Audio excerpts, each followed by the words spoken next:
Work and energy. अभी work किसे बोलते हैं? हमारी लैंग्वेज में क्या होता है वर्क? जो भी हम जो काम करते हैं उसे वर्क बोलते हैं, ठीक है। लेकिन साइंस उसे वर्क बोलता है क्या? साइंस क्या बोलता है? Work is equal to force into displacement, बराबर है, उसे वर्क बोलता है। अभी डिस्प्लेसमेंट कब होगा? When we apply the force on any object it causes displacement is called as a work. अगर हम कोई चीज़ के ऊपर फोर्स अप्लाई करते हैं, फोर्स अप्लाई करने के बाद उस ऑब्जेक्ट का डिस्प्लेसमेंट होता है, बराबर है। विदाउट फोर्स उस ऑब्जेक्ट का डिस्प्लेसमेंट होगा। डिस्प्लेसमेंट होना मतलब वो मोमेंट होना, एक जगह से दूसरे जगह जाना। कब जाता है कोई भी ऑब्जेक्ट? जब भी हम उस ऑब्जेक्ट के ऊपर फोर्स अप्लाई करते हैं, बराबर है। फोर्स अप्लाई करने के बाद क्या होता है? उस ऑब्जेक्ट का डिस्प्लेसमेंट होता है। हमने फोर्स अप्लाई ही नहीं किया तो क्या डिस्प्लेसमेंट हो सकता है? नहीं। कोई भी ऑब्जेक्ट का डिस्प्लेसमेंट होने के लिए क्या चाहिए? पहले फोर्स चाहिए। जब हम फोर्स अप्लाई करेंगे तब उस ऑब्जेक्ट का डिस्प्लेसमेंट होगा, तो फिर हम क्या बोल सकते हैं? वर्क हुआ।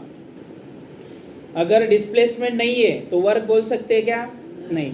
चलो वहाँ पे कुछ पिक्चर दिए आपको, तो फर्स्ट डायग्राम में देखो गर्ल्स क्या कर रही है? पढ़ाई कर रही है, ठीक है।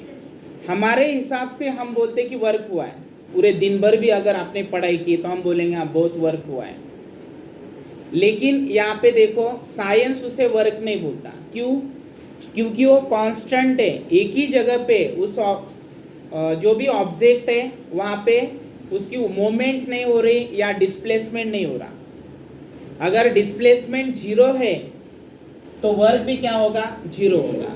डिस्प्लेसमेंट अगर जीरो है तो वर्क भी क्योंकि जीरो इंटू फोर्स क्या आएगा? जीरो।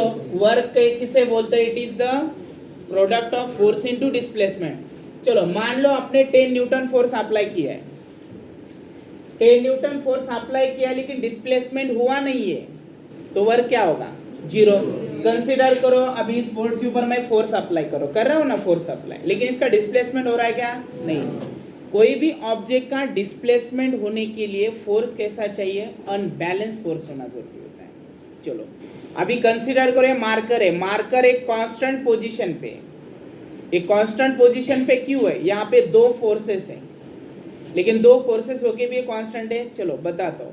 पहला वाला फोर्स है ग्रेविटेशनल फोर्स है, जो जी पता है ना आपको, small g, g is equal 9.8 metre per second square value है ना। जी कांस्टेंट नहीं होती, वैल्यू चेंज होती है डिस्टेंस के ऊपर।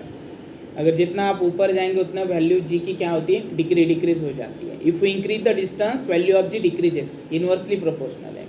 Highest value surface of the earth है 9.8 मीटर पर सेकंड स्क्वायर, ठीक है। आप हाइट मतलब सरफेस से 9.8 किलोमीटर तक अगर लेके जाते हो तो कांस्टेंट रहती है, उसके बाद वो डिक्रीज होना स्टार्ट होती है। यहाँ पे एक ग्रेविटेशनल फोर्स है और दूसरा फोर्स कौन सा है? एक है मस्कुलर फोर्स। एक वाला कौन सा है? पहला वाला ग्रेविटेशनल फोर्स और दूसरा है मस्कुलर फोर्स। एक कांस्टेंट क्यों है? क्योंकि दोनों की डायरेक्शन ऑपोजिट है लेकिन वो इक्वल है। देखो यहाँ पे बैलेंस फोर्स हुआ है, ये दोनों फोर्स एक दूसरे को कैंसिल करते हैं, इसलिए उस ऑब्जेक्ट का डिस्प्लेसमेंट नहीं हो रहा।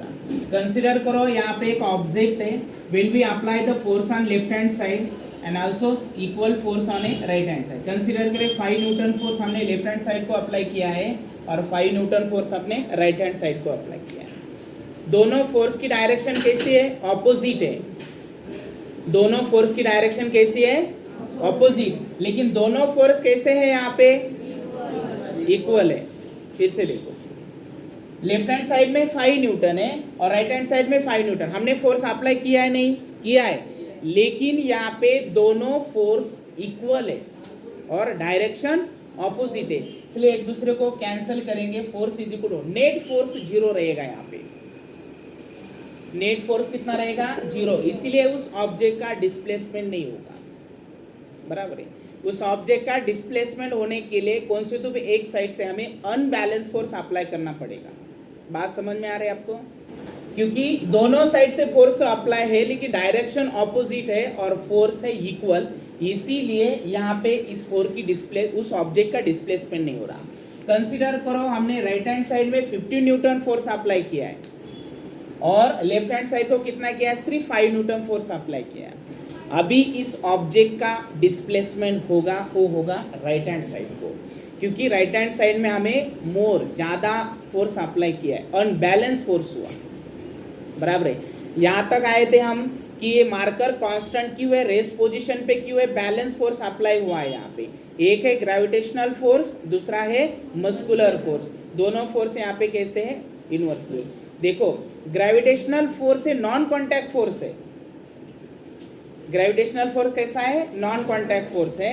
और जो मैंने फोर्स अप्लाई किया है ये कॉन्टैक्ट फोर्स है, जो मस्कुलर फोर्स है। मस्कुलर फोर्स है, कॉन्टैक्ट फोर्स है, डायरेक्टली कॉन्टैक्ट में आया है। और ये कौन सा होता है, non contact force, gravitational force. दूसरा वाला कौन सा होता है, मैग्नेटिक फोर्स, पता है ना, मैग्नेट से जो फोर्स क्रिएट होता है, तो ये होते हैं नॉन कॉन्टैक्ट। डायरेक्टली कॉन्टैक्ट में आते हैं क्या, नहीं। अभी देखो, अगर मैं अभी यहाँ पे उसको ऊपर लेके जा रहा हूँ, ये ऊपर क्यों जा रहा है बच्चों, क्योंकि यहाँ पे muscular force is greater than the gravitational force, बराबर है। मस्कुलर फोर्स ज्यादा हुआ है, ग्रेविटेशनल फोर्स कम हुआ है, इसी वजह से ऑब्जेक्ट क्या होता है, ऊपर। अगर ऑब्जेक्ट नीचे आ रहा है, मैंने तो मस्कुलर फोर्स अप्लाई किया, फिर भी अगर ऑब्जेक्ट नीचे जाता है तब क्या होगा बच्चों, यहाँ पे gravitational force is greater than the muscular force, इसकी वजह से वो नीचे जाता है। एक बात तो आपको समझ में आए कि वर्क होने के लिए आपको फोर्स अप्लाई करना जरूरी होता है। जब आप फोर्स अप्लाई करेंगे तब उस ऑब्जेक्ट का डिस्प्लेसमेंट होगा, लेकिन फोर्स कैसा चाहिए, अनबैलेंस फोर्स चाहिए, बराबर है। इक्वल फोर्स अप्लाई करते हैं तब उस ऑब्जेक्ट का डिस्प्लेसमेंट नहीं होता है, क्लियर है। फोर्स चाहिए, लेकिन सिर्फ फोर्स अप्लाई करने से ही उस ऑब्जेक्ट का डिस्प्लेसमेंट नहीं होता। ऑब्जेक्ट का डिस्प्लेसमेंट होने के लिए आपको फोर्स मस्ट है, फोर्स जरूरी है, फोर्स चाहिए, लेकिन फोर्स चाहिए वो कैसा, अनबैलेंस चाहिए। अगर हम अनबैलेंस फोर्स अप्लाई करते हैं तभी उस ऑब्जेक्ट का डिस्प्लेसमेंट होगा, ठीक है। तो फर्स्ट डायग्राम में, फर्स्ट पिक्चर में क्या कर रहे होगा, पढ़ाई कर रही है, ठीक है, लेकिन एक जगह पे वो प्लेस चेंज कर रही है क्या, मोमेंट हो रहा है क्या, डिस्प्लेसमेंट हो रहा है क्या, नहीं। अगर there is no displacement so work should be छू, कितना छू रही रहेगा, फोर्स अब है, वहाँ पे डिस्प्लेसमेंट नहीं हो रहा ना, डिस्प्लेसमेंट 0 है तो वर्क भी कितना होगा बच्चों, 0। बात समझ में आई। चलो सेकंड पिक्चर, वो क्या कर रहा है बच्चा, उस बॉल के साथ खेल रहा है, उस बॉल के ऊपर वो क्या कर रहा है, इसे फोर्स अप्लाई कर रहा है। वो फोर्स अप्लाई कर रहा है, उसी वजह से क्या हो रहा है, डिस्प्लेसमेंट हो रहा है, बराबर है। तो यहाँ पे होगा वर्क, पॉजिटिव है, नेगेटिव है, 0 है, हम बाद में देखेंगे। पहले यहाँ पे सिर्फ कंसेप्ट क्लियर करना है कि वर्क हो रहा है या नहीं हो रहा है, ठीक है। वर्क हो रहा है सेकंड पिक्चर में, डेफिनेटली यस। फर्स्ट में हुआ है नो, 0 वर्क है वहाँ पे, क्योंकि वो डिस्प्लेसमेंट नहीं हो रहा। सेकंड एक्टिविटी में डिस्प्लेसमेंट हो रहा है तो वर्क हो रहा है। चलो थर्ड डायग्राम, वो अगर क्या कर रहे हैं, पढ़ाई कर रहे हैं क्या, नहीं, टीवी देख रहे हैं आप, वो एक जगह पे दिन भर। डिस्प्लेसमेंट हो रहा है क्या बच्चों, तो ये भी वर्क कर रही है क्या, साइंस के हिसाब से। हाँ, हमारे हिसाब से तो कुछ भी किया तो बहुत वर्क होता है। एक पेज भी लिखा तो भी वर्क होगा, एक पेज भी पढ़ा तो वर्क हुआ, एक डेफिनेशन पढ़े तो नहीं। लेकिन यहाँ पे साइंस क्या बोलता है, डिस्प्लेसमेंट होना जरूरी होता है। हमारे हिसाब से सिक्योरिटी वर्क कर रहा है, नहीं कर रहा। सिक्योरिटी अगर ऐसे दिन भर खड़ा रहता है तो हमारा तो काम हो रहा है ना, हम तो बोलते हैं वर्क हुआ है, बराबर है, क्योंकि वर्क हो रहा है। लेकिन एक जगह पे अगर वो कांस्टेंट पोजीशन पे, रेस्ट पोजीशन पे उस ऑब्जेक्ट का, उस ह्यूमन बीइंग का अगर डिस्प्लेसमेंट नहीं हो रहा है तो वहाँ पे वर्क नहीं है, there is no work, okay. अभी मोस्ट इंपॉर्टेंट है फोर्थ डायग्राम, बहुत इंपॉर्टेंट। अभी देखो उस पिक्चर में क्या हो रहा है, वो जो आदमी है क्या कर रहा है, कुछ चीजें लेके जा रहा है। देखो हाँ, अभी केयरफुली देखो, यहाँ पे आप बोलेंगे यहाँ पे फोर्स भी है, डिस्प्लेसमेंट भी है, फिर भी वर्क नहीं है।